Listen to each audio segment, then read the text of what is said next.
Hi! Welcome to Sangeetha's little moments. ஸ்ரீரங்கத்தில பெருமாள் படுத்திருக்கிற கோலத்தில பார்த்துருப்போம். ஆனா, பெருமாள் முழுவதும் படுத்த கோலத்திலும் இல்லாம, முழுவதும் எழுந்து நின்ற கோலத்திலும் இல்லாமல், பக்தர்களை நோக்கி எழுந்து வருவது போல, உத்தான சயனம் திருக்கோலத்தில இருக்கும் பெருமாள் எங்க இருக்காருன்னு தெரியுமா? வாங்க பார்க்கலாம். 108 திவ்ய தேசங்களில் மிகவும் முக்கியமான தலங்களில் ஒன்றான இந்த கோவில் கும்பகோணத்தில் இருக்கும் சாரங்கபாணி பெருமாள் கோவில். ஸ்ரீரங்கம், திருப்பதி ஆகியவற்றுக்கு அடுத்தபடியாக மிகவும் போற்றப்படும் பெருமாள் கோவில்களில் இதுவும் ஒன்று.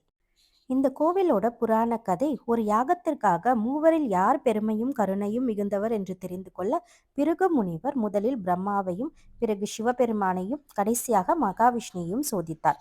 வைகுண்டத்தில் இருந்த மகாவிஷ்ணுவின் மார்பில் பிருகு முனிவர் காலால் எட்டி உதைத்தார். ஆனால் பெருமாள் கோபப்படாமல், முனிவரே, உங்கள் காலுக்கு வலிக்கவில்லையா என்று அன்பாக கேட்டார். அந்த அளவுக்கு பொறுமை கொண்டவர்தான் பரமன் என்பதை உணர்ந்த பிறகு முனிவர் மன்னிப்பு கேட்டார். ஆனால் மகாலட்சுமி மனவேதனை அடைந்து வைகுண்டத்தை விட்டு பூமிக்கு வந்தார்.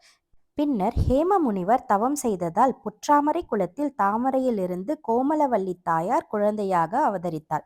அவரை திருமணம் செய்ய மகாவிஷ்ணு கையில் சாரங்கம் என்ற வில்லை ஏந்தி கொண்டு தேர்வடிவ ரதத்தில் வைகுண்டத்திலிருந்து வந்தார். அதனால் இவருக்கு சாரங்கபாணி என்ற திருநாமம் வந்தது. இந்த கோவிலின் கருவறையே ஒரு தேர் போல வடிவமைக்கப்பட்டுள்ளது. கல் சக்கரங்கள், குதிரைகள், யானைகள் என பெருமாள் தேரேறி வந்ததை நினைவுபடுத்தும் வகையில் கட்டப்பட்டுள்ளது. கும்பகோணம் போனீங்கன்னா இந்த அற்புதமான சாரங்கபாணி பெருமாள் கோவிலை கண்டிப்பாக தரிசனம் பண்ணிட்டு வாங்க.